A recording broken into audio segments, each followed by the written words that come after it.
All right, you guys, welcome. Tonight is chapter 7 through 9.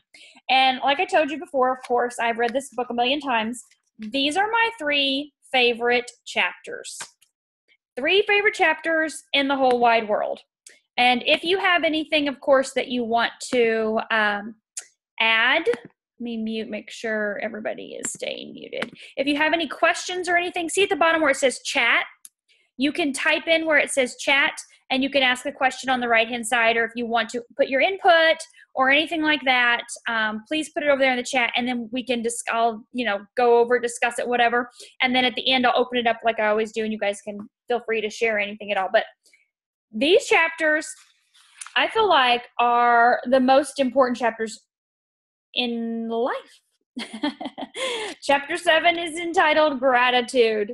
And I can just tell you from personal experience over the last 14 years, doing a gratitude journal is life-changing. You literally write your life into existence through the pages. And a grateful heart has more to be grateful for. Everything I've read and studied over the years, it all goes back to gratitude. When you're in a state of gratitude, when you feel that gratitude in your heart, there can't be feelings of anger or resentment or guilt or worry or frustration, fear. There can't be that when you're feeling gratitude. Gratitude is the ultimate state of receivership. So I want you to hear that again. Gratitude is the ultimate state of receivership. When you are in a state of gratitude, you are in the receptive mode, which means you are receptive and open to God's blessings that are pouring into your life. If you're not in a state of gratitude, then you have pinched off that resource, those infinite blessings that are wanting to flow into your life. So, I love Tony Robbins. You guys have heard me talk about him before, of course. And he says you get 60 seconds. You get 60 seconds to vent, bitch, scream, yell, whatever you want to do. 60 seconds. At the end of 60 seconds, you're done. Because you can't give any more energy to those feelings of frustration or anger or whatever it is. If you do, they start to snowball out of control. We've all been there. Have you guys been driving down the road where you replay a conversation in your mind? Maybe it was an argument with a spouse, a sibling, a child, a coworker, boss, and you're replaying it, and you're replaying it, and you're replaying it. You're going over it. You're like, this, and you know what I mean? You know what I'm talking about? Have you ever done that? I've done that before. And then you're like, wait, what am I doing? Like, this is done. It's in the past. Why am I going over this again? Why am I reliving all of these feelings? And I'm not going to get into all this. That's a different book you need to read. Dr. Joe Dispenza talks about, the first one's Evolve Your Brain. The best one, I think, is Breaking the Habit of Being Yourself. That is a fabulous book. That's where I started. And it was incredible about understanding the chemical component of what's going on in your brain and why you are engaging in these conversations or in these scenarios and going over them in your mind, or why you're engaging them with people. And if you're doing that, then you're not living in a state of gratitude, right? And we can't walk around in bliss and unicorns and fairies all day long. I know that for sure. I'm married. Seriously? There's not unicorns all day long, right? But we both know, and we know enough to say, okay, I'm right, you're wrong. No, I'm right. And just stop. That's where it stops. Or no, you say your part, I'll say my part. Okay, it's still, you go about your way and do it your way, and I'm going to go about my way and do it my way, because we're both like type A red dominant personalities. I just, tend to be a little bit more, no, I can't go there.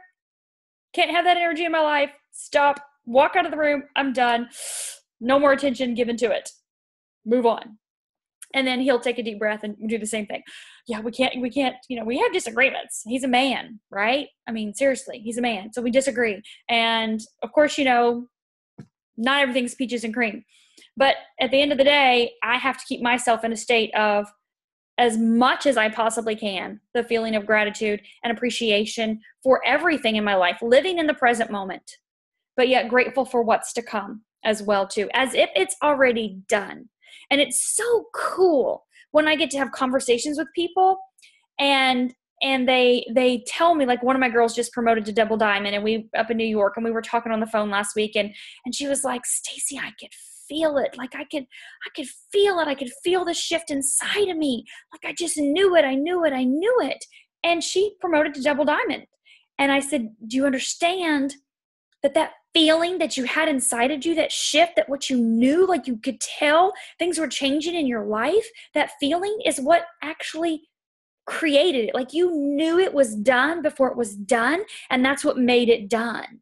It's that feeling that you have in you, that feeling of gratitude, and that sense of like, wow, this is big. This is bigger than I ever dreamed imaginable, right?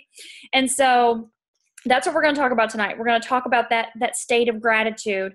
And sometimes it's a state that's just a blip, like you're like, oh, so grateful for this moment, and maybe it's a moment where you miss a car accident, right? Where you come up on one and you're like, whew, right place, right time. I could have been in that accident.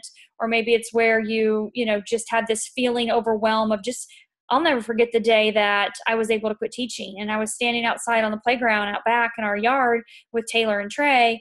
And I remember that moment. It is so ingrained in me when Taylor looked up at me and she goes, Mommy, you get to be home with us now because of Arbonne. And Trey's in the swing, and she's just standing there looking at me like at 4 years old or 3 years old. The child was 3. She knew that all the hard work that Mommy had done all year long, teaching full time and working that business full time and traveling all the time. She knew that allowed Mommy to be home, and Mommy could then work from home or anywhere I wanted and have freedom and flexibility. And so like, it was just this huge, just like, that moment has been ingrained in me forever. Just so grateful. And when I'm at Tony Robbins events, a lot of times he'll have us to do, like little short meditations. And he says, think of a moment you were grateful for. Now think of another moment you were grateful for. And if you spend a few minutes every day just pulling in those grateful moments that you were thankful for and feeling those moments as if they were existing again, things from the past that you're so grateful for. I love when he says, think of that coincidence, things that just happened, right? You were in the right place at the right time. Feel the gratitude for that moment that was coincidence. Or was it really? Was it all divine planning?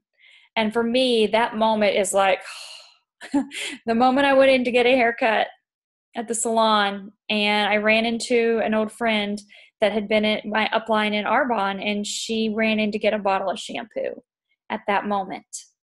And she said, Stacy, I've been thinking a lot about you, and I really want to talk to you about these greens. I really think they'll benefit you and benefit Taylor. Would you be open to take a look at them and see if it's something you might think would be a fit for her?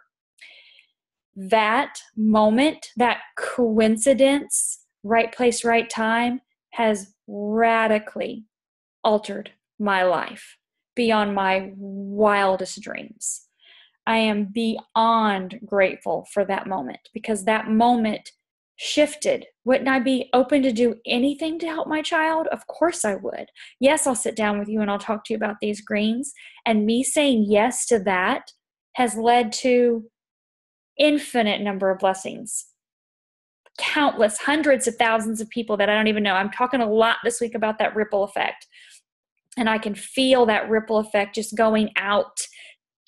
I can't even fathom how many people have been affected by me saying yes. And then I also think to Melody McFarland, my upline, who's 16 levels above me. The fact that she said yes 13 years ago, in the midst of losing her daughter in a car accident, her mother dying, her father dying, her sister dying, all of this happening in the beginning of her first 3 years of her business. And she still said yes. And it wasn't until 5 years into her business, that I came in. What if she wouldn't have said yes? What if she wouldn't have stuck it out? Where would I be? I don't know, but I'm immensely grateful for that. So when you can come from those places of gratitude for the little things, for the big things you can't even wrap your head around, then you become this magnet that pulls more and more things to you to be grateful for. And I am super grateful for Brent. Don't get me wrong. We don't argue 24/7. We don't have time for that. I'm super grateful for him. I'm grateful for the things that he does around the house, the things that he takes care of, that I don't. We very much complement each other. He likes bills and details and paperwork and all that crap. And I'm like, I'm going to go get my nails done and get a massage and have lunch with my girls and talk on the phone and sign somebody up while I'm getting a pedicure. And I'm going to go to the gym and I'll sign somebody else up for some collagen and you just pay the life insurance or whatever else you like to do. Because that's what he loves to do. So I'm super grateful for the things he loves to do. I remember years ago writing what I wanted my life to look like, somebody to take care of all these things in life that I don't like to do. Well, I do all these things that I do like to do. And that's what my life looks like. And he loves it. He loves doing all that stuff. He'll go once a quarter with me to get a pedicure. That's about it. He don't want to get a massage. He don't care about that, right? He just started the gym for the first time in his life, and he's 46 years old. He just decided to go to the gym 2 months ago, and I'm like, sweet, great, because there's a bunch of guys, and they have fun. But anyway, you guys, just being grateful for little things you can find it. I'm going to talk to you about my gratitude journal tonight, because this gratitude journal, like I said, has created my life.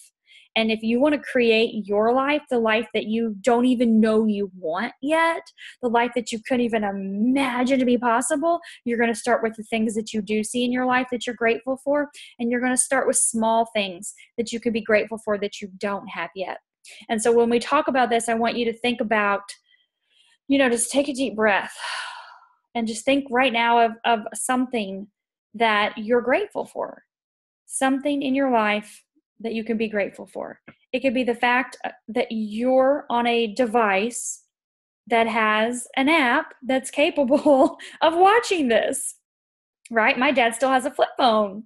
That's not a possibility. It could be that you're grateful that you're in a home that has lights. It has a climate control setting, right? Air, heat, wherever you're at.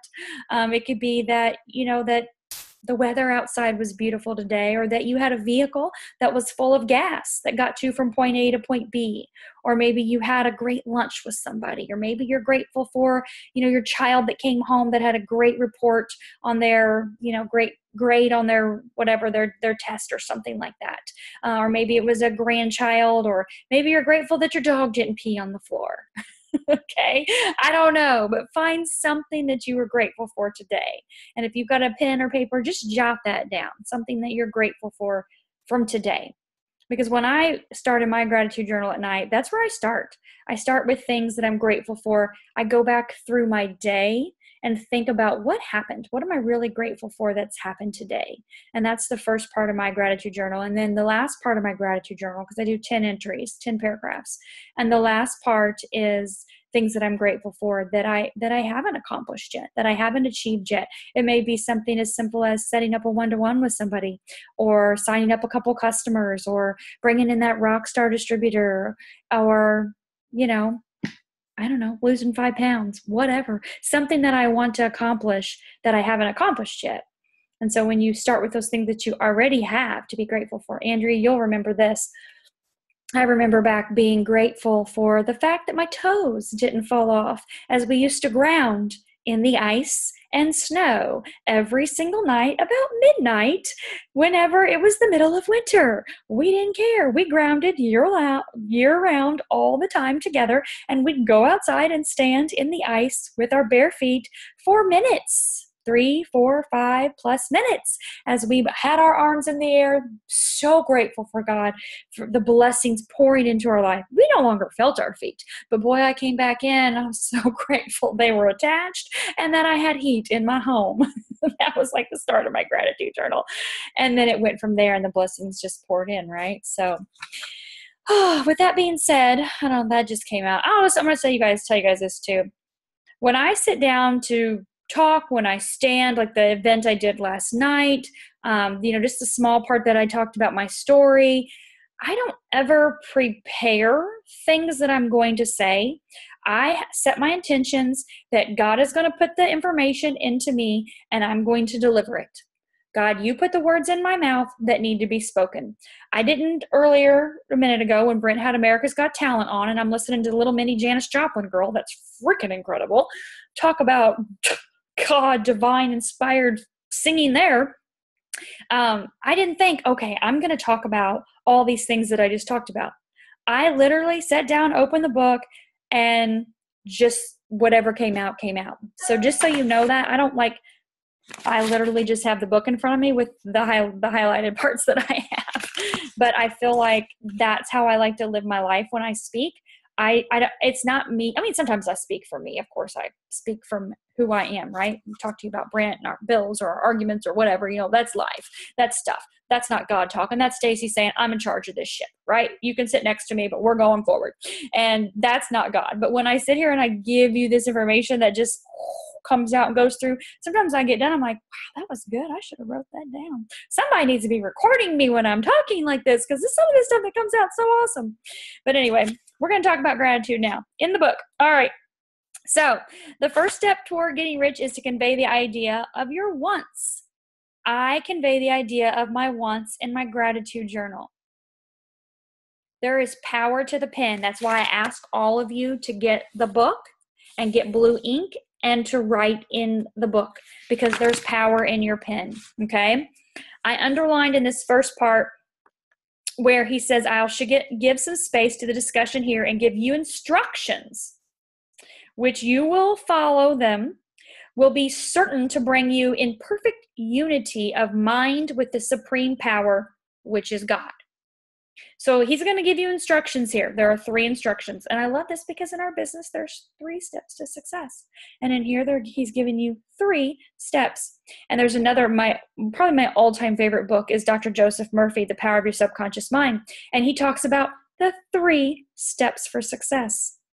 I'm like, isn't that interesting that It Works has the 3 steps for success? And 2 of my favorite books have the 3 steps for success. So anyway, the whole process, mental adjustment, can be summed up in one word, and that's gratitude. First, you believe that there is one intelligent substance, that's God, from which all things proceed. Second, you believe that this substance gives you everything you desire. And third, you relate yourself to it by feeling a feeling of deep and profound gratitude. You don't just say, oh, I'm so grateful because I got heat tonight, or oh, I'm so grateful I signed up that loyal today. It's a feeling that you feel that's the magnet. You convey your wants and your desires verbally or in written word, but the feeling of that is what attracts it to you. That's the magnet part, the magnetic part, the feeling. So believe it. Right? Believe it's there, that there's that substance that's going to, that God source. Believe that it gives it to you and feel that gratitude. At the bottom of this page, I underline where he says, it's easy to understand that the nearer we live to the source of wealth, the more wealth we shall receive. And it's also easy to understand that the soul is always grateful, lives in closer touch with God than the one which never looks to him in thankful acknowledgement. The more gratefully we fix our minds upon the Supreme when good things come to us, the more good things we will receive, and the more rapidly they will come. Some of you have heard me talk about this business as a snowball. It takes time to get that snowball going, right? You're talking to people, you may be doing events, you're doing parties, but then once you get that ball going, you've got your experience through your learning, through talking to people and wrapping people or signing people up or sampling coffee, whatever it is, you're patting that snowball, right? He talks about that the more that you do this, the more you're grateful for what you have, that starts to snowball, and the more rapidly it will come. When that snowball goes down the hill, what does it turn into? An avalanche, right? And the reason simply is that the mental attitude of gratitude draws the mind into closer touch with the source from which the blessings come. So you just picture this snowball of, for example, like one of my girls on my team today, she messaged in one of our chats, and she said, oh my God, 2 loyal customers just dropped out of the sky. Like one lady that I taught her child last year, she reached out to me and wanted to know about that keto thing and signed up. And she said, this other one, I don't even know. She just found me on Facebook and sent me all of her information, and I signed her up as a customer. I don't even know her. We're not even friends. They fell out of the sky. And I'm like, yes, people fall out of the sky right into your business, don't they? Because you're grateful. Right. And we had just finished, she was the first group of The Science of Getting Rich. And so we had just finished that book. And so she's been practicing, these same things with the gratitude journals and believing and living things in a certain way.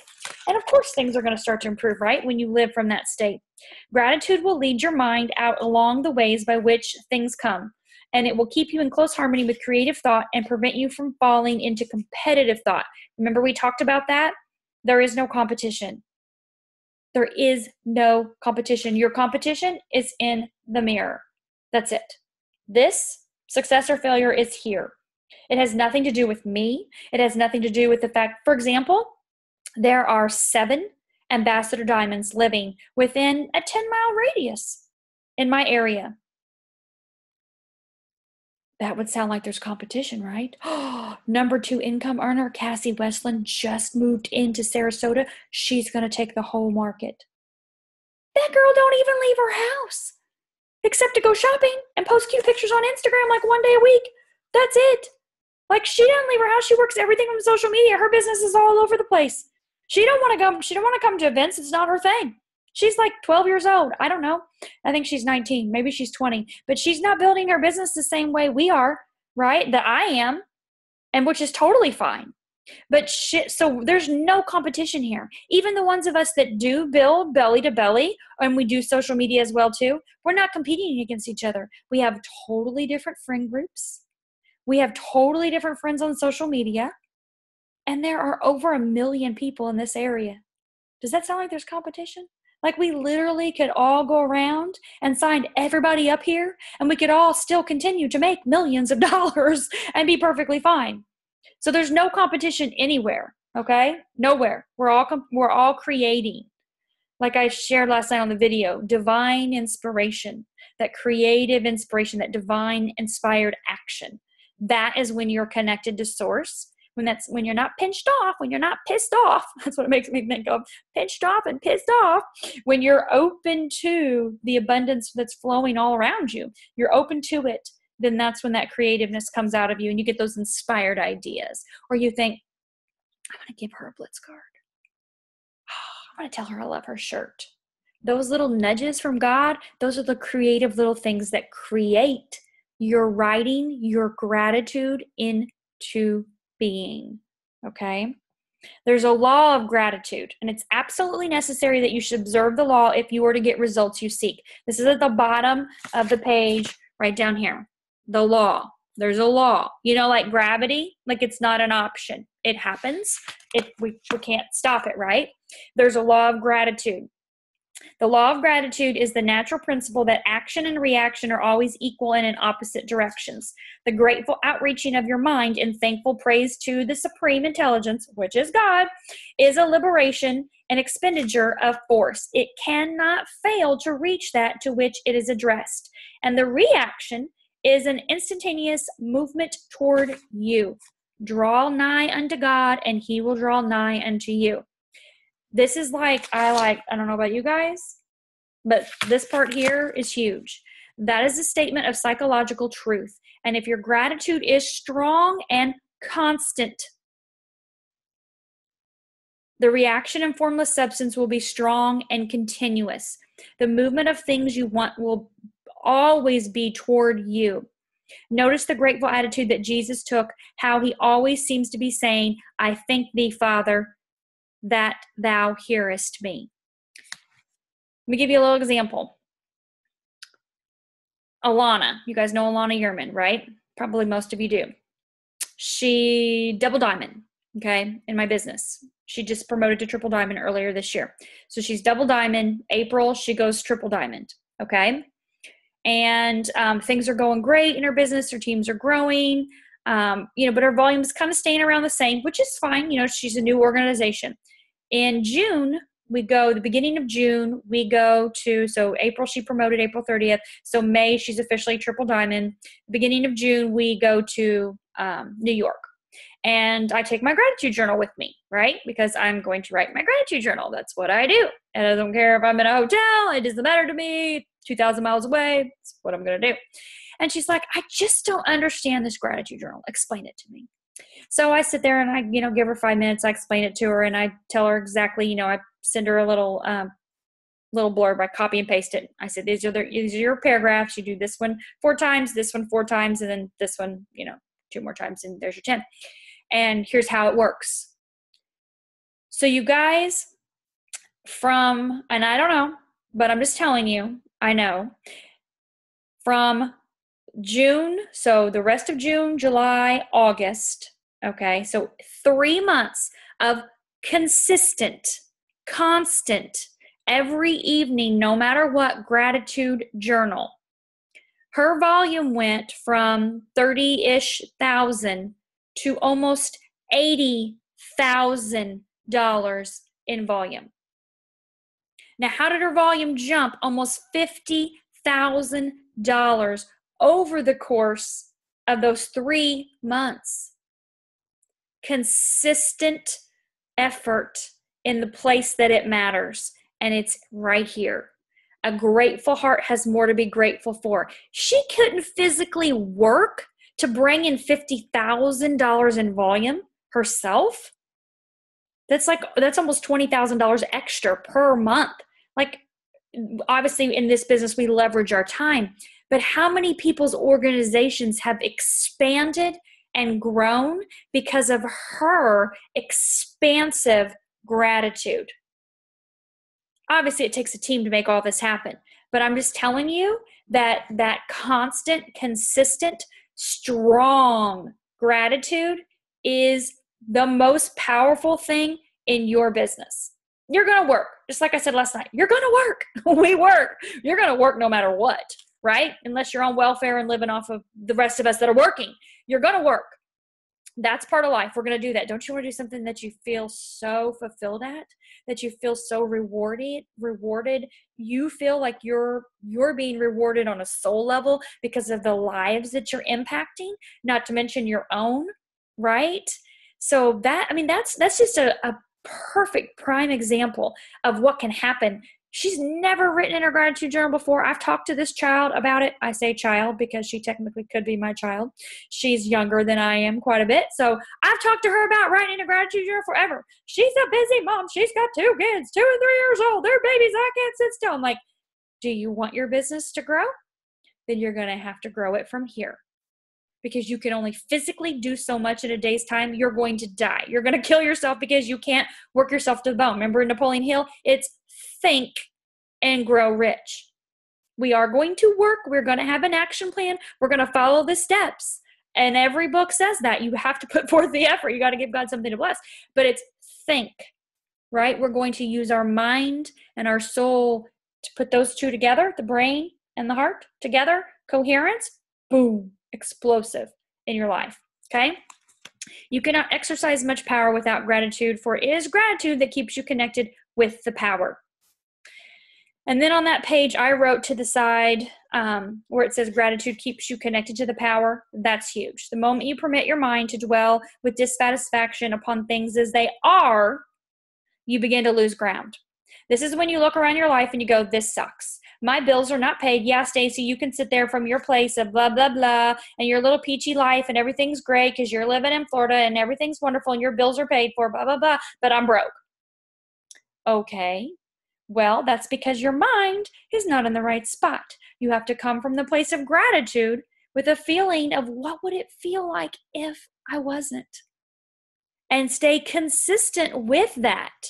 Don't get distracted by the fact that, yes, my bills are not paid. We've had plenty of people, and it works that their electricity was turned off, or they chose to pay for their distributor kit instead of their electric bill, or they didn't even have money to buy formula for their child.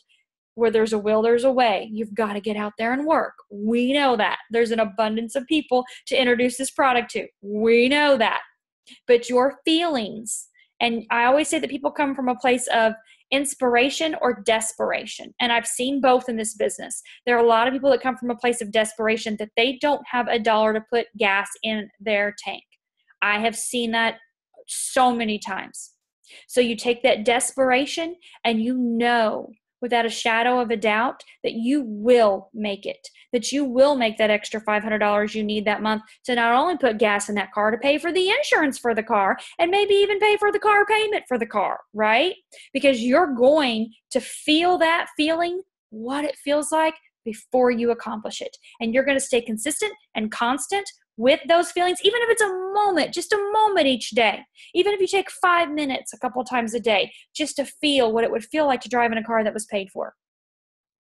This morning at BNI, the banker lady was talking about when you go to get your car loan, or if you already have a car loan, refinance your car loan with their bank because they have lower interest rates. And that was her ask for today. And the girl sitting next to me, she's like, well, I'm going to write that down. I'm definitely going to check on my rate for my car loan. And she looks at me and I'm like, paid for, car's paid for, no loans, got the title in the safe.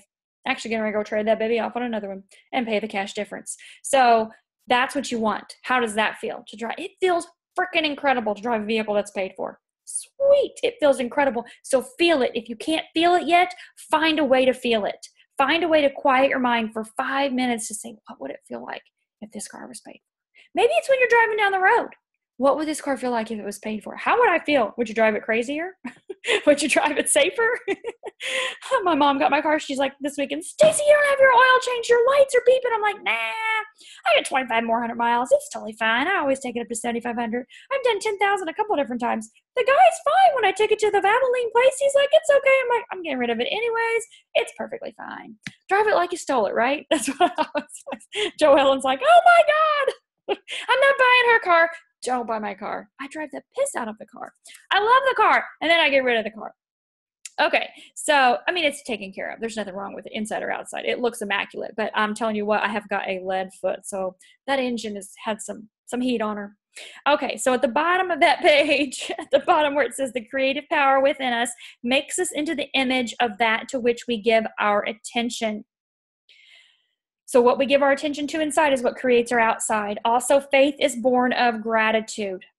I love this part at the top of the next page where he starts off where he says, therefore it tends to become the best. It takes the form of the character of the best and will receive the best. Also, faith is born of gratitude. The grateful mind continually expects good things, and expectation becomes faith. Do you ever hear people say, well, just have faith, just have faith, just believe in it? Like, how can you get someone to have faith? You can't just tell someone have faith. Just believe it's going to happen, have faith. You can't. But this right here teaches you. Gratitude is what causes the faith.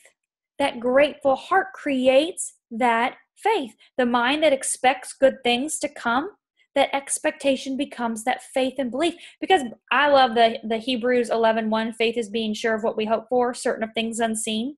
That is like my all-time favorite scripture ever in the whole entire world. I don't know a whole lot of them. That's probably the only one I could recite to you because that's the one that really matters to me. That's the one that I clung onto when Taylor was in the hospital because the child was dying. And faith is being sure of what we hope for and certain of things unseen. I could not see her physically well again, but I had to. And I had to focus on the miracles that we were seeing every day. We had incredible nurses. One of them had an idea to take construction paper and write the blessings from the day and put it like a chain link. You know how you do in schools where you take the construction paper and then you staple it, and you make like a chain, like a link like this, and we hung this up all around the inside of her hospital. We were in ICU, all around the inside of her, and we would add to it every day things we were grateful for, that she had a bowel movement, that she was able to tolerate the food, that, we didn't code, whatever. We were grateful for the things that happened throughout the day. And those things built upon themselves to where we were out of the hospital before no time, right? I mean, it was a year, but still we were out of the hospital. And because of that gratitude created that faith that it was going to happen, even though we couldn't see it. Okay. At the bottom of that page, almost the last paragraph where it says, because all things have contributed to your advancement, you should include all things in your gratitude. And I'm not going to go over all of this, but basically you need to think back to the fact a lot of times, and I've been guilty of this in the past too, because life's about personal growth and development. And there's been many times in the past where I have been resentful to my parents or to my brother for the way things were growing up. I was the older child. I never, had any special treatment. I worked from age 12 on. My brother got to have a free ride the whole way. Everything was paid for, his food, his college. He never had to work, nothing. And I'm out here busting ass, moved out, blah, blah, blah, and all this, And I used to be like, so resentful. My brother had it so easy. And then I learned, you know what? I made those choices, number one. I chose that, didn't I? I chose that life. I chose that environment with my parents and with my brother. What did that teach me? Oh my God, look how independent I am.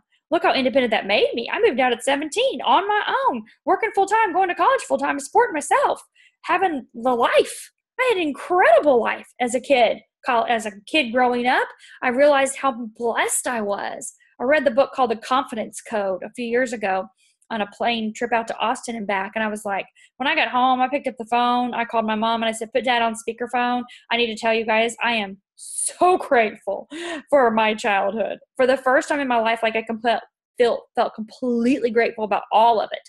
I was so resentful because we never had vacations. We lived on a ball field every day. We had a ball field in our backyard. We lived on 6 acres and 3 of it was a ball field.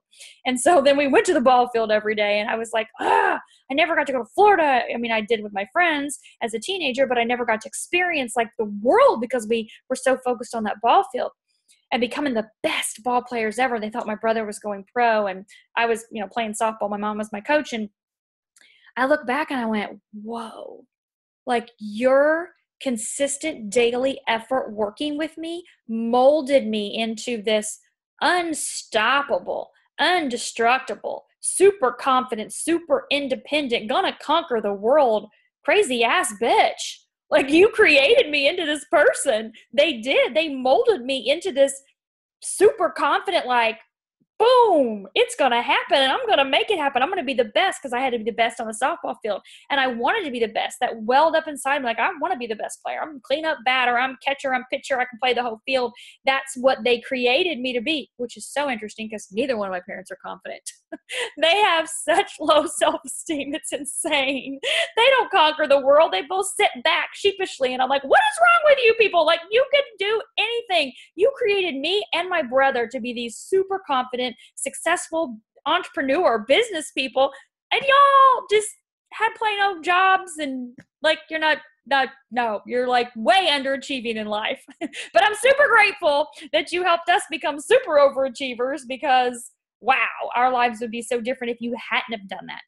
Because I look back at both of their parents and their childhoods. My dad had a horrible childhood, abusive parents, and my mom had a great childhood, but parents, back then, in the 30s and was in the war and, mom didn't work and truck driver. So it wasn't like they were entrepreneurs or worldly people. You know what I mean?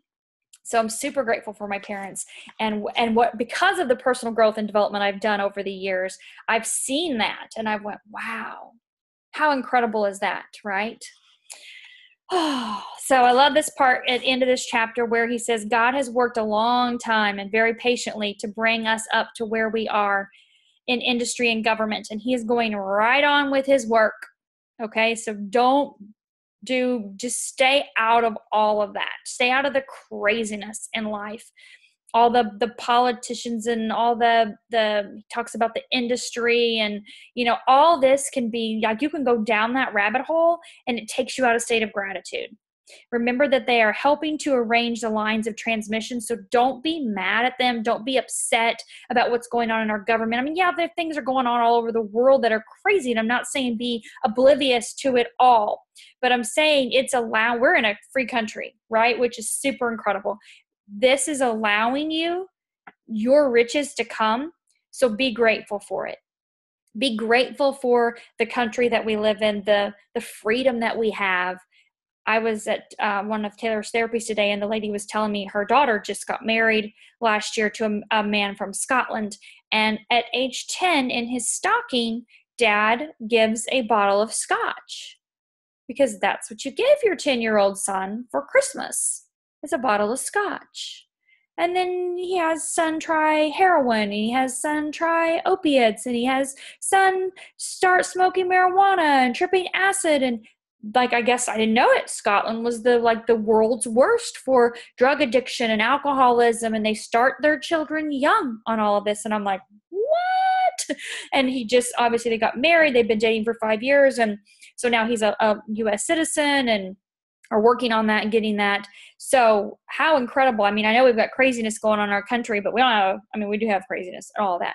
But again, think about how grateful you can be that all of that craziness, even though it may seem so insane, it's still allowing you to have the freedom to even be on here right now and to be able to have this information. Do you know how many countries won't have access to anything like this?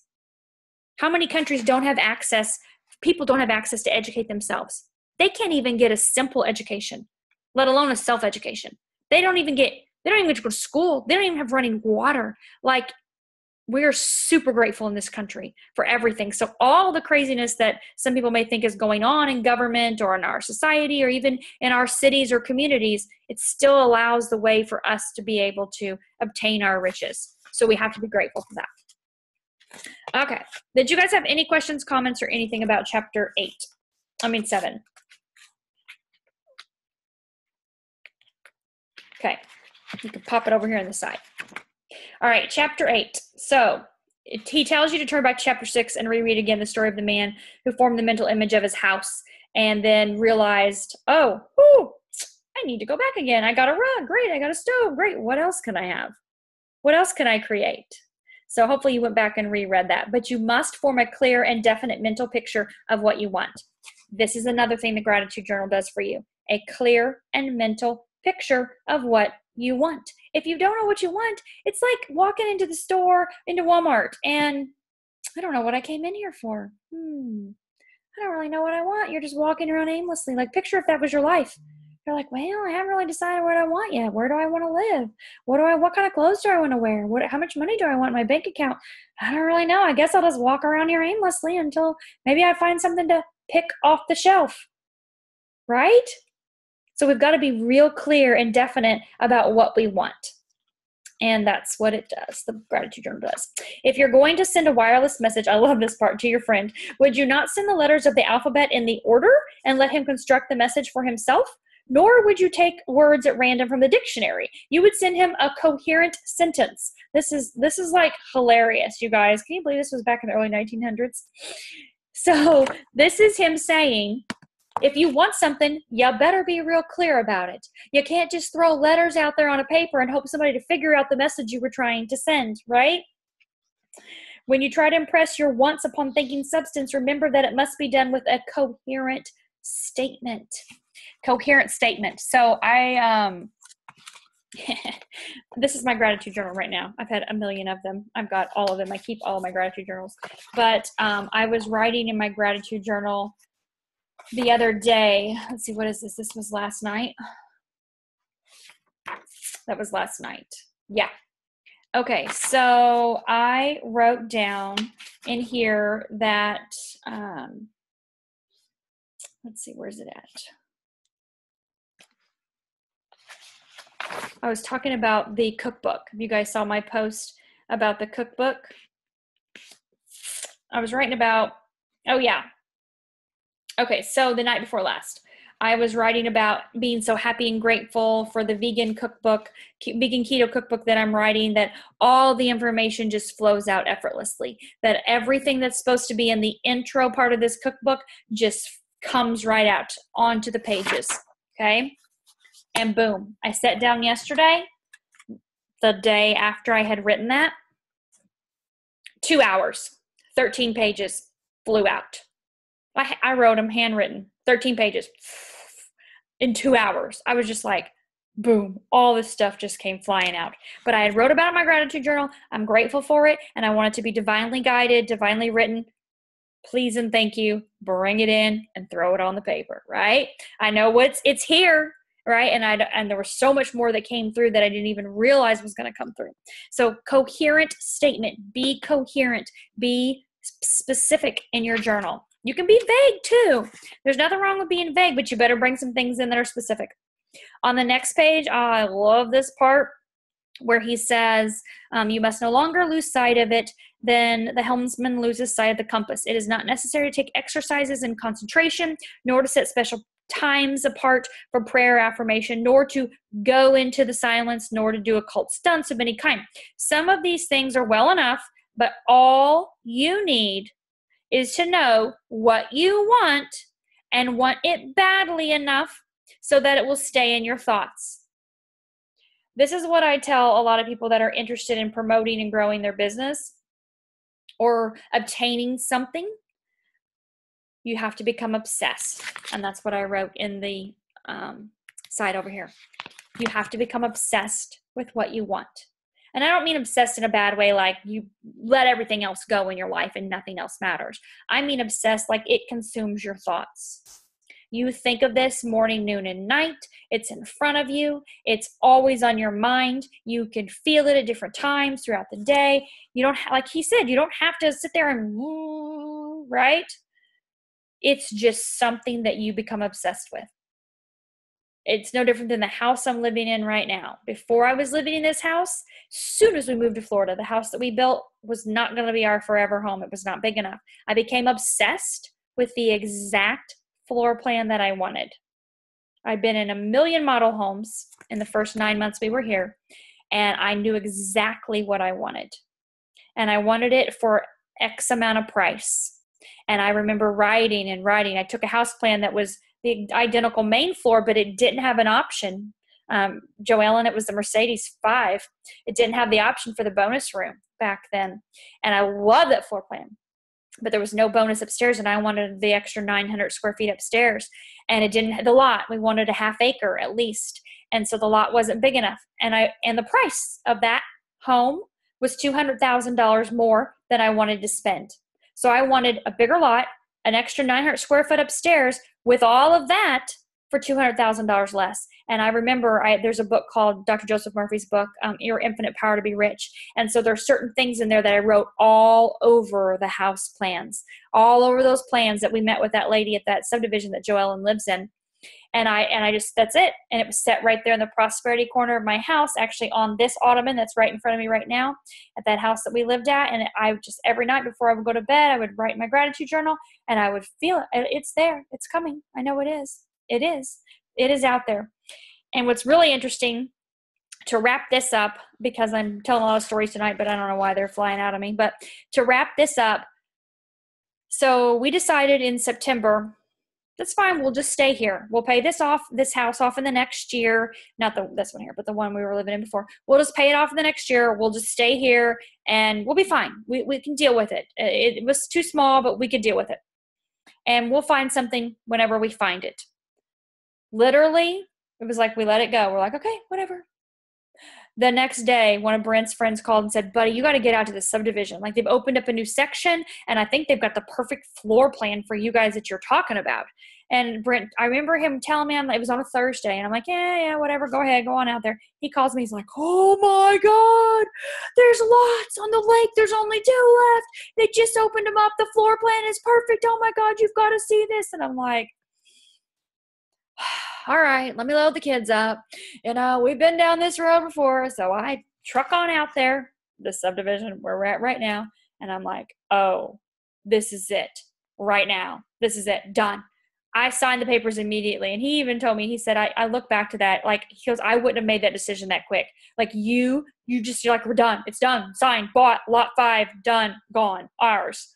And he's like, whoa, $200,000 less than the house in Esplanade that Joellen lives in, 900 square foot up bonus room, half acre lot with a half acre behind us. Check. And I had written that year on I had on my dream board, how I saved $200,000 was on my dream board from January of the beginning of that year, which was 2015. I'm like, you can't make this stuff up. You just can't. I mean, seriously, so incredible. But you've got to become obsessed with what you want. If it's Ruby, it's Ruby. If it's a car, it's a car. If it's a vacation, if it's like right now, Joel and Stephanie are going to head over to Africa.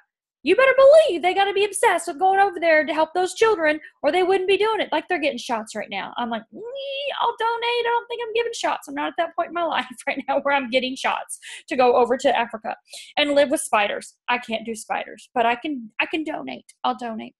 But they're obsessed with it, or they wouldn't be doing it, right? They wouldn't have the income to be able to pay hundreds of thousands of dollars for the care these kids needs in the schools and all of that.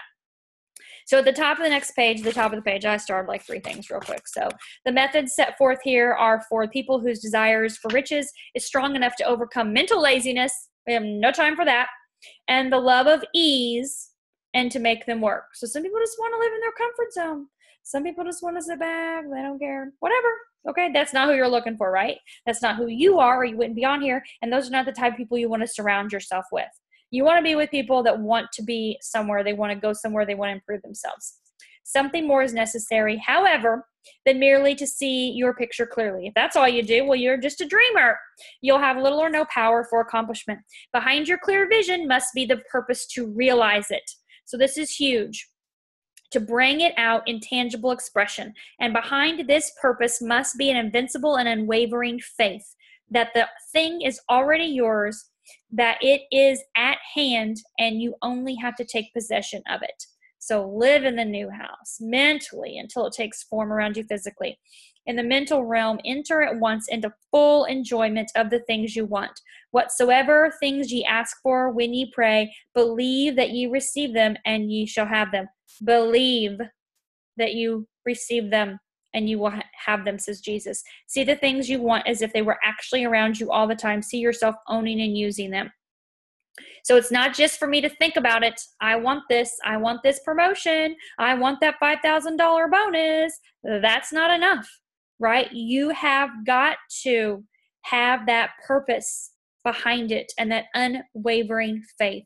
What is your purpose? What are you doing with this? Okay, that has to be super clear with you. I know that I am educating people. I am helping people become healthier, and I'm helping people earn additional income for their families.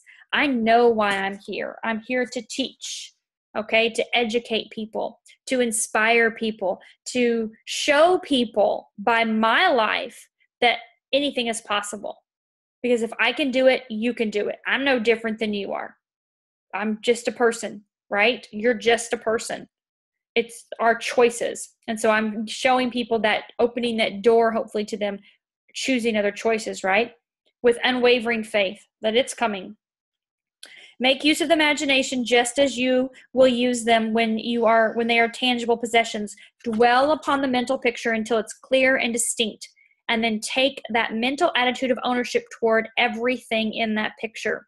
The person who can sincerely thank God for the things that as yet he owns only in imagination has real faith. He will get rich. So I circled that part.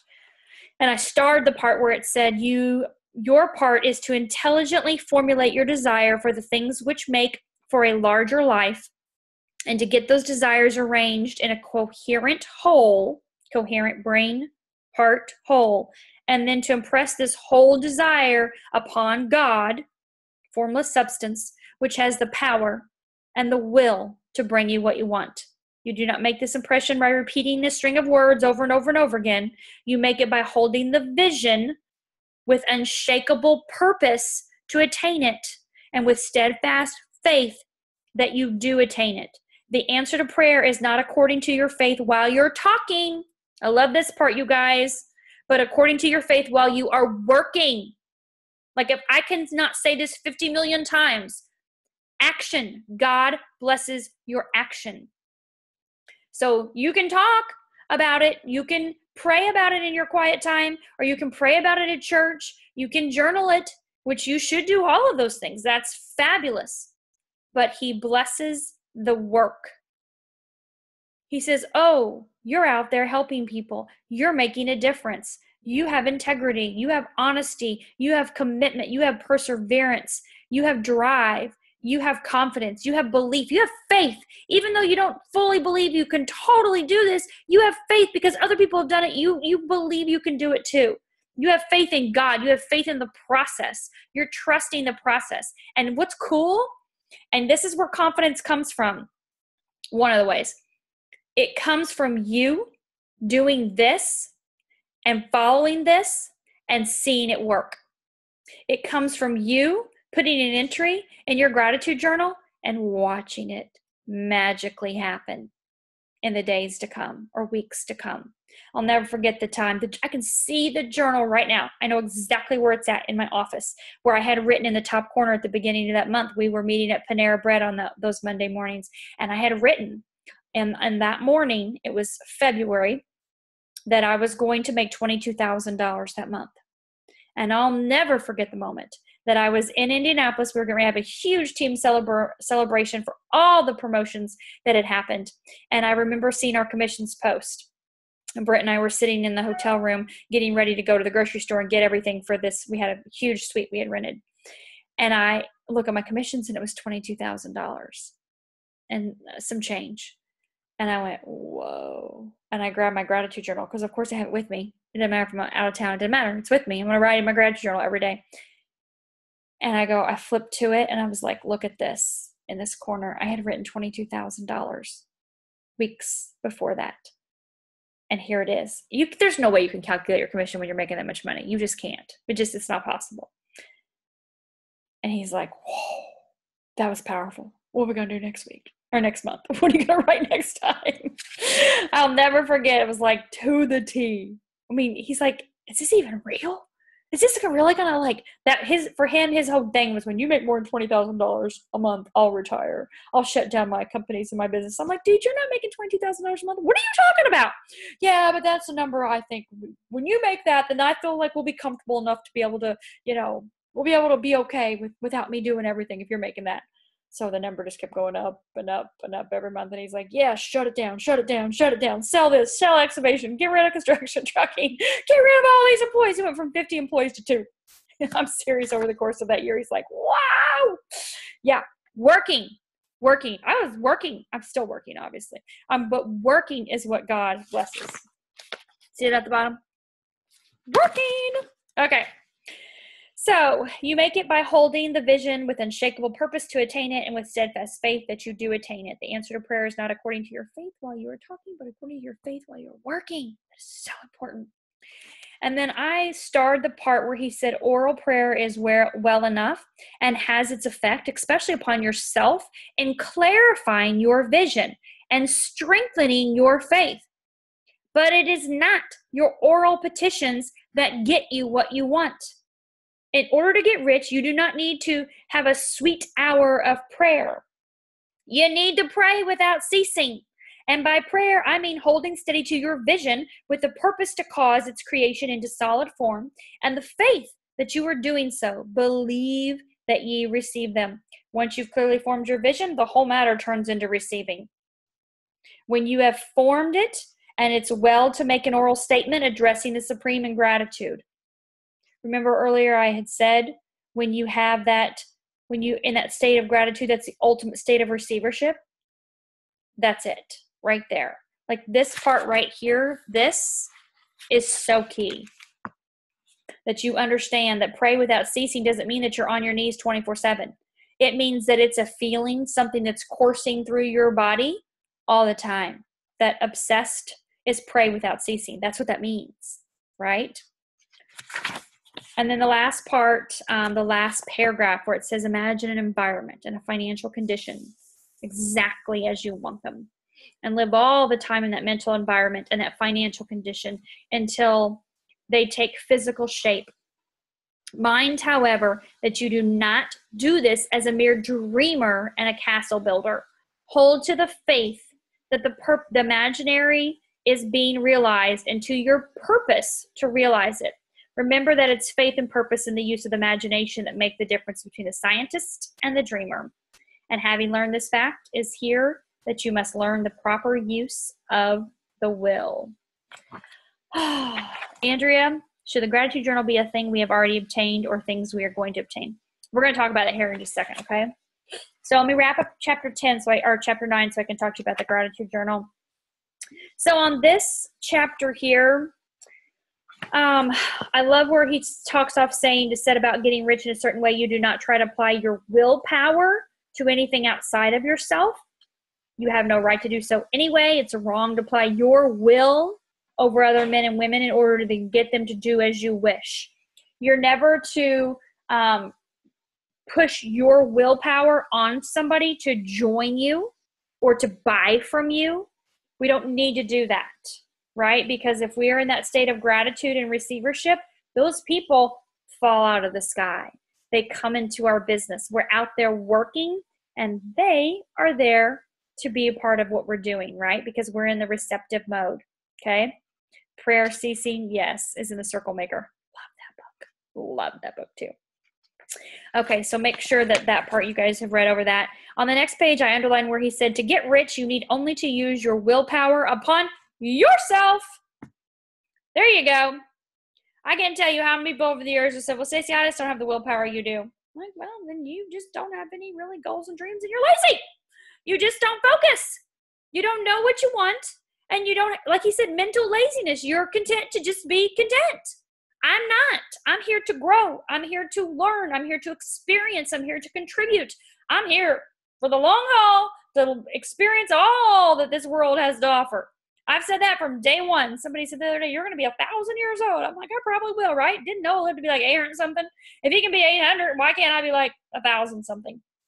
There's a lot to do. Can you imagine what I'm going to see in the next 100 years, 200 years, 500 years? I don't know. But you need to have your willpower on yourself. How do you get willpower on yourself, over yourself, to do these things, to stay consistent? You continue to grow. You continue to read. I have a choice every morning when I get in the car on the way to the gym, whether I turn on an audio or not. Some mornings I do go to the gym in silent and let things in my mind come out. Maybe it's a scene from what's going to maybe possibly happen throughout the day. Maybe I'm saying some incantations. I love one of Tony Robbins' incantations a lot of time on the way to the gym. Incantation means you're saying it out loud. And so I'll say, God's wealth is circulating in my life. His wealth flows to me in avalanches of abundance. All my needs, desires, and goals are met instantaneously by infinite intelligence. And I'm one with God, and God is everything. And so there's a loop. You can go to YouTube, and if you type in Tony Robbins incantation, this is a 30-minute loop. And so I don't play that anymore because you're not supposed to. You're supposed to listen to your own voice saying it out loud. And so I'll say that in the morning on the way to the gym. Sometimes I'll listen to an Abraham. Right now I'm listening again to a 2.5-hour Abraham and Wayne Dyer. Oh, I love it. I've listened to it a million times over the last 2 years since I found about it, but I'm listening to it again. And it's so interesting what you pick up on. Next weekend, I'm going to fly up to Asheville, South Carolina. I've never been up there before. I'm staying at the Omni Grove Park Inn. I cannot wait. I hear it's an incredible resort. But Abraham is going to be there, Esther Hicks. And so Abraham, it's a 2-day workshop. And my sister-in-law is flying down for it. And 2 of my friends are flying in. We used to be in a spiritual group together back in Indiana. And so I'm super excited. Andrea, you know who Abraham is. Andrea, you know, yeah. And so I'm super excited. I can't wait to be in the hot seat. I don't know what I'm going to say in the hot seat, but the hot seat means you're going to come up on stage and ask Abraham a question. And so anyways, I'm listening to this 2-hour, right now, 2.5-hour Wayne Dyer. You know who Wayne Dyer is, right? He has passed. But it's just so powerful. The part he's talking about now is talking about writing his books and how the information is just flown out. And I'm like, I didn't pick up on this when I was listening to this earlier this year. So it's so cool. So use your will on yourself. To educate yourself, to better yourself, read, listen to audios. That's how you're going to get this feeling inside of you like you don't want to not be listening to something. You don't want to not be reading something or not be writing your gratitude journal because it doesn't feel as good. Abraham talks about the high-flying discs, right? The high-flying discs of love and peace and joy and happiness and faith and possibility and infinite abundance of all things great from God, versus the low-flying disc, which is fear, resentment, guilt, anger, worry, frustration, mad, ticked off, whatever, broke, all this is low-flying discs. And so where do you want to be? If you're on a low-flying disc when you get up, you better start changing it, right? You've got 17 seconds. 17 seconds, those thoughts build momentum. You're mad, you're ticked off, you're frustrated, you don't want to go to this job, your kids are driving you crazy, they're screaming, and all this starts snowballing, and you're like, out of control, and your low flying disc is spinning out of control, and you're like, how can I get on the high flying disc? Get in the car and put on an audio. Change your state. That's what Tony Robbins calls it. Change your state. It is a choice. Get on something in your mind, whether it's a book, a meditation, an audio that's going to change your mind. You have that choice. And that willpower, then it becomes, what you're doing becomes a habit, and you want that, right? So the more steady and continuous your faith and purpose, the more rapidly you will get rich, because you will make only positive impressions on substance. Woo! Mind blown, right? And you will not neutralize or offset them by negative impressions. The pictures of your desires held with faith and purpose is taken up by the formless and permeates into the great distances throughout the universe. For all we know, it spreads and spreads, and poof, there you go, right? Everything's infinite. Like, you don't have a thought and it just stops at your bedroom door. Think about that. Like, does God stop at your bedroom door? Do you think your prayer stops at your kitchen cabinet? No, it goes out forever, ever into infinite space. That just blew some of your minds, didn't it? Looking at some of your faces, you're like, wait, what? Oh my God, I need to write that down. That's some good stuff right there. Woo, that's a good one. Joellen, write that down and send it to me. Or type it in here. That was good. That just came right out. Oh, I love when God does that. That was so good. Yeah, your thoughts don't stop at the kitchen cabinet or the bathroom door. They go on forever into infiniteness. What are you putting out there? What are those impressions that are going out? They spread everywhere, right? Oh, that was good. Had that moment for myself. Hopefully you guys enjoyed it. But anyways, moving right along, halfway through the book, that page where he says, doubt or unbelief is as certain to start a movement away from you as faith and purpose is to start one towards you. It is by not understanding this that most people make their failure. So when you let doubt creep in, and we all have those moments where you're like, I don't think I can do this. I don't think I'm good enough. Maybe I'm not smart enough. I had a friend text me today. She goes, Stacy, I feel led to call you or to text you and ask for this. And we're becoming closer friends, but we haven't been close friends. We really haven't even hardly talked, but like I said, we've become closer here recently. She said, but I felt like God asked me to ask you if you will hold the space for me to believe in bigger things for myself. And I'm like, yeah, absolutely. I can totally do that for you. She said, because I feel like I'm onto something really big here, but I don't personally feel like I'm smart enough to really be able to do something this big. And this is going to be really big. And I'm like, oh, I got your back totally. Of course, it's in the health field, and it's going to be something that's going to impact my daughter, Taylor, too. So that makes it even closer to my heart, right? I'm like, oh, girl, I got your back. Absolutely 100%. You are smart enough. Of course you're smart enough.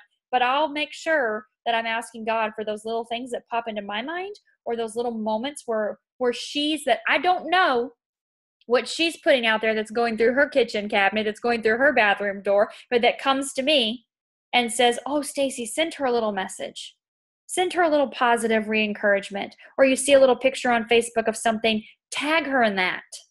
Those are the little things that I love, that when that happens, or when I send that to somebody and they're like, oh, I needed that right now at this moment. It's like they send a prayer out or a thought out or a plead for something. And it's like, oh, it hits me and I send out something and don't even realize it, right? But they just popped into my head. Don't you have those moments where somebody pops in your head? And you're like, I just felt like I want to reach out to you today and say, hey, blah, blah, blah, blah, blah. You just popped in my head. And I'm like, oh my God, I needed that so bad right now. Thank you so much. That's just God. You're just kind of intercepting your thoughts and their thoughts and saying, hey, you're in the flow. You're on a high flying disc. Send some love down to this chick. She's on a lower flying disc and she wants to be up there too. But she just needs a little help, a little encouragement, a little reinforcement, right? She needs a little boost because she's doubting herself. She doesn't believe she can do it. She doesn't believe she's smart enough. She doesn't believe she's strong enough. She doesn't believe she has the willpower. She doesn't have the support system around her, whatever it may be, right? that doubt or unbelief is going to stop you from your progress. So when you feel it come in, when you're like, I don't think I can do this. Yeah, you can. Yeah, I can. Of course I can. I'm going to listen to another audio. Why not? You know what? If Jade Hooper can do it, I can do it. Right? If Sherry Lynn Alcala can do it, I can do it. If Ashley Sinclair can do it, I can do it. If Stephanie Dunn can do it, I can do it. If Denise Walsh can do it, I can do it. If Kay Souter can do it, I can do it. So find ways to say, if they can do it, I can do it, right? And it probably means you're going to look outside of your area, your immediate family, right? Because a lot of times our immediate friends, close friends and family are those ones that sometimes want to keep us on the low-flying disc, right? Unfortunately, not always, but sometimes. So at the end of that page, I starred big time where he said, all the promises are unto them that believe, and unto them only. Since belief is all important, it behooves you to guard your thoughts. And as your beliefs will be shaped to a very great extent by the things you observe and think about, it is important that you should carefully govern to what you give your attention. And on the next page, I talked about, or I underlined the part where medicine as the science of disease has increased disease, religion as the science of sin has promoted sin, economics as a study of poverty has filled the world with wretchedness and want. Don't talk about poverty, don't investigate it, don't concern yourself with it, never mind what its causes are, you have nothing to do them. What concerns you is the cure. Don't spend your time in so-called charitable work. Do some of these bold statements challenge you or confuse you? Well, there's a reason why. The best way, basically what this says, the best way you can help poor people is not by being poor. The best way you can do is to become rich. You inspire them to their greatness. It's like the old saying, you can lead a horse to water, but you can't make them drink. Right? We want to help people. We're here to contribute, obviously. Right? We're here like Stephanie and Joel Dunn going over to Africa. They didn't go over to Africa before they had taken care of their own family. They were basically homeless, getting food from food shelters and churches. They took care of themselves first.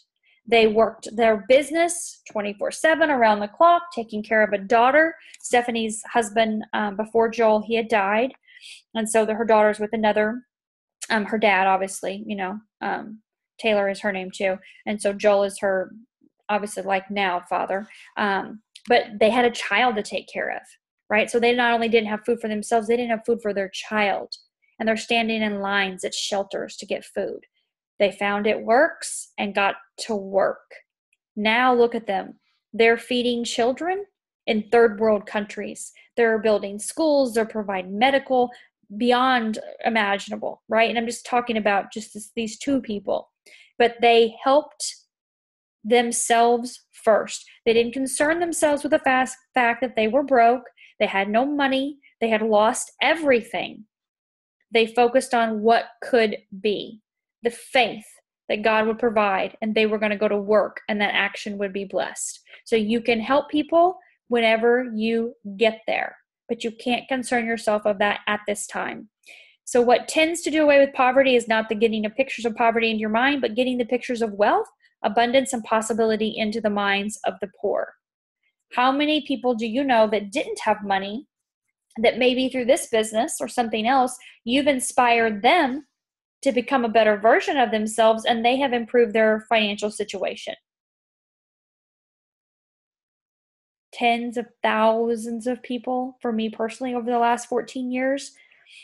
I'm hoping, I'm sure, by leading by example, and that's what you're doing. You're leading by example. So you're not saying, oh, I'm broke, you're broke, we're going to stay broke together. Hopefully one day we'll get there. You're going to be the one that steps out and says, I'm going to do this. I'm going to do this for my family, and people are going to watch me, and people are going to come along with me. And people aren't. It's okay. Not everybody wants to. Not everybody has that desire and drive inside of them. But the poor people don't need charity. They need inspiration. They need inspiration from you. Inspiration can cause them to rise out of their misery. And prove it that it can be done by doing it yourself. And ending up this chapter, this section, where he says, every person who becomes rich by competition knocks down the ladder by which he rises and keeps others down. But every person who gets rich by creation opens a way for thousands to follow and inspires them to do so. Use your willpower to keep your mind off the subject of poverty and to keep it fixed on the faith and purpose, on the vision of what you want and what you are creating. That's so powerful to me. I feel like that is just huge. A person who gets rich by creation opens a way for thousands to follow and inspires them to do so. I mean, think about your life in a year, in 2 years, in 5 years. I know when in Arbonne, when I got started in that company 14 years ago, that's what they talked about. Picture your life in 5 years. If you don't do something different today, it's going to look the same way. So what is your plan B? You have to do something different in order to make things look different. In the Circle Maker, he has you go out months, years, up to 10 years. What are your goals 10 years out? Write those down. He has them by different categories. Mark Batterson in that book Joellen was talking about that I've read a lot. It's an incredible book, but you've got to be the one that does it. You've got to be the one that's bold enough, that's brave enough, that has that faith of a mustard seed. That if somebody else can do it, like we've said in this book, somebody else in your state has done it, somebody else in this company has done it, then there's no reason why you can't either, right? And we're all different. Nobody's the same. Nobody has the same likes, dislikes. Nobody has the same interests. Nobody has the same friends. Nobody has the same wardrobe. Nobody has the same eyeliner, whatever. It doesn't matter. We can all be totally different, but yet if somebody in this business has become rich, then so can you, right? Okay, so I'm going to wrap up tonight, and I will send this to each of you. I've got it in a note section. I'll just copy and paste it to each of you individually. Let me make sure there's nobody on here I'm missing. Okay, and then basically in the gratitude journal, there are 10 paragraphs, okay? I got this idea, it's not mine. I think I told you guys, did I tell you guys about the book, The Magic, that Trey had me get years ago? Did I tell you about that? Maybe I told the other group. I had a lady contact me. I don't know who she was. I don't know where she got my information, but she wanted to be wrapped. She wanted me to wrap her legs. And she lived in downtown Evansville. Which is fine. There was nothing wrong with that. I taught southeast side of Evansville, so I didn't care to go downtown. But I said, I'll meet you at the library because there wasn't a Starbucks down there. And so I said, I'll meet you at the library, X time in the evening. She said, I'm going to bring my daughter. Let's see, when was this? This was 7 years ago. So Trey would have been, 6, 7 years old maybe? Maybe he was 7 years old. So she said, I'm going to bring my daughter. She's around 7, 8 years old. And I said, oh, perfect. I'll bring my son. And they can play in the Noah's Ark little section of the library. And we'll sit down and talk about our, the products. And then I'll wrap you in the bathroom of the library before you go. Okay, so anyways, did that. Trey, on the way there, he's like, Mommy, we need to get you a book. We'll go upstairs and get you a book. And I'm like, Mommy doesn't need a book. Mommy's reading 5 books right now. I'm totally good here. And this was like I was on my way from... was it on my way from Ruby to Triple maybe? Was it during that phase? I can't remember. It was chillier outside, so it had to have been fall, close to wintertime. And so I was on my way to Triple Diamond and, right at a little over a year in this business. So probably about 7 years ago at this time right now. And so I'm like, I don't need a book. Mom's reading lots of books. I'm busy. Nope, I'm good. He insist. We're going upstairs to find you a book. Whatever. Trey, it's kind of like Taylor. Little divine little beings, closer to God than I am. Those little, beings that they are when they're children. And so I'm like, we'll go upstairs, no problem. Talk to the lady. She looks at me, I'm like, nothing religious. Give me something spiritual. Take me down those aisles. And she's like, okay, whatever. So he's walking up and down the aisles. He grabs a book. Brent, you got the book? Hand me that book right there real quick. Oh, the Magic? Yeah. He's like, yeah, that's a good book. He's reading it right now. You're almost done with it. That's good. Cool. Okay, so he pulls out this book, and I'm like, he sees the end. He sees the emblem like this. He goes, Mom, this is the book. This is the book. And I'm like, I know that emblem because The Secret. And I was like, oh, the magic? I mean, I watched The Secret years ago. We watched that in Arbonne. And by the way, if you've never seen The Secret, I highly recommend you watch that, Netflix or YouTube or whatever. I highly recommend you watch that. Pam Sutter told me once we were having dinner before a boot camp training years ago, and she said, I had my mentor tell me watch The Secret every single day, which is 90 minutes, every single day for 30 days. Watch your entire life radically change. And she goes, so I did it. Mind blown. Yeah. But anyways, so I saw this and I'm like, oh, I didn't know Rhonda Byrne wrote The Magic. I mean, I haven't read The Secret, but I've watched the movie a gazillion times. And so I was like, okay, cool. I'll take that one, whatever. Because he said this was the book. No idea what this book is. So I get home and I'm like, you're joking right now. This book is all about gratitude. Every single chapter, and the chapters are short. They're very short. They have a short bit of a story thing to share, and then they have an actual practice that you do. And then the next day, you read another chapter. So they're super short. Like this chapter here is 29 to page 35. 6 pages long, right? And it's not like there's even pictures in here. So this one chapter, day 1, count your blessings. So I'm like, okay, so I read that part, blah, blah, blah. It says, here's some ideas for writing your list of blessings. And it talks about using this in your gratitude journal. I'm like, oh, well, I think I'm going to do that. It says, so with each item, write your list, the reason why you're grateful for it. So not just making a list of things you're grateful for, but why. So you write, today I am truly blessed to have blah, blah, blah, blah, because blah, blah, blah, blah.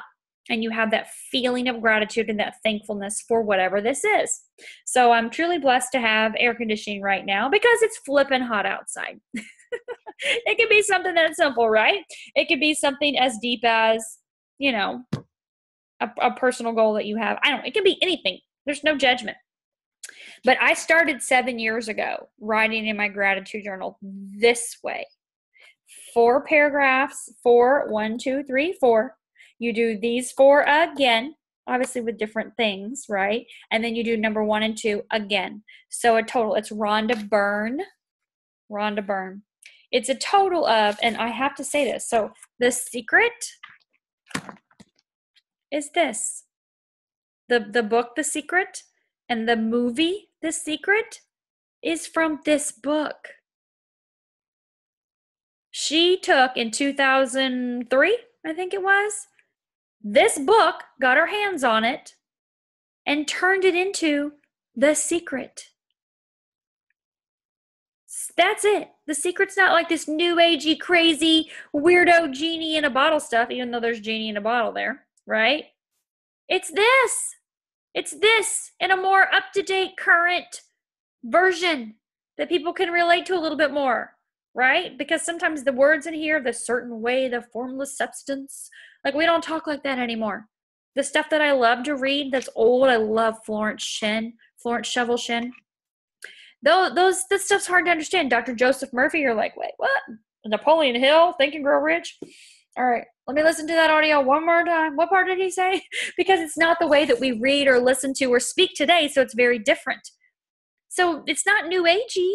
It's just brought up to date in a new vocabulary, right?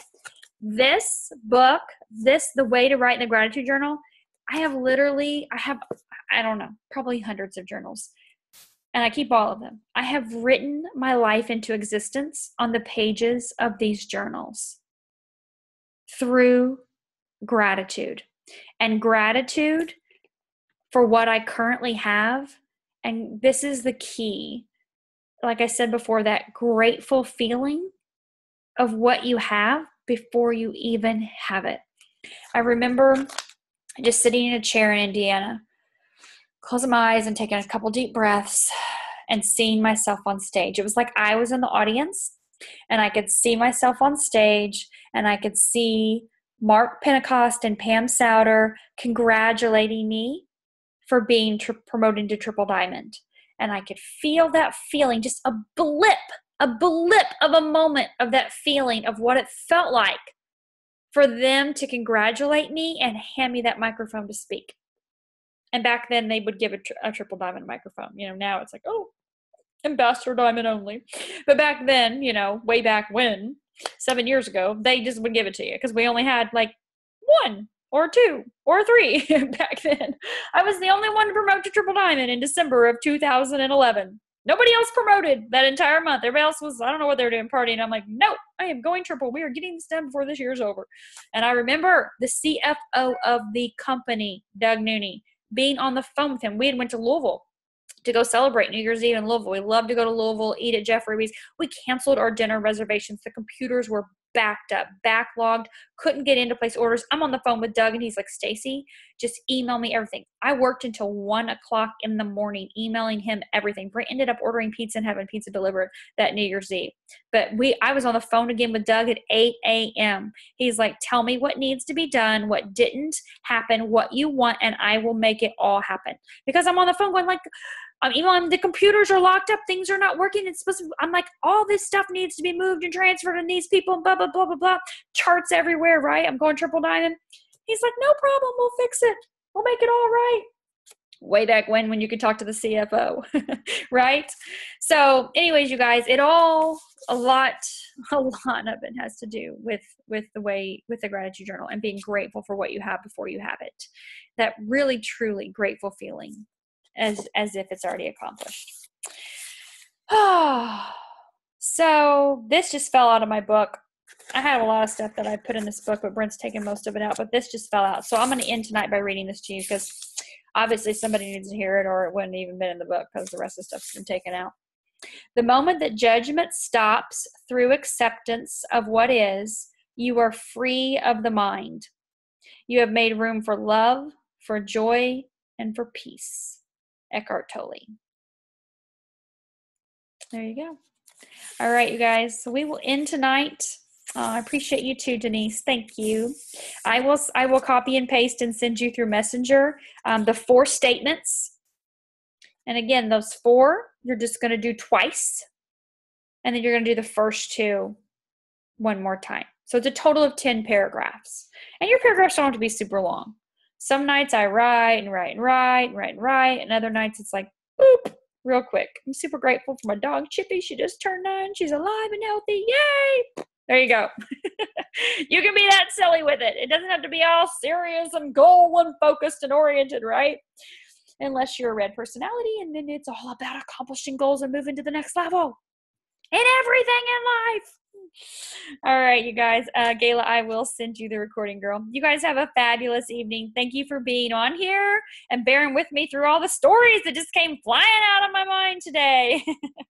Out of my heart, obviously. They were supposed to be shared. So love you guys, and I will see you next week.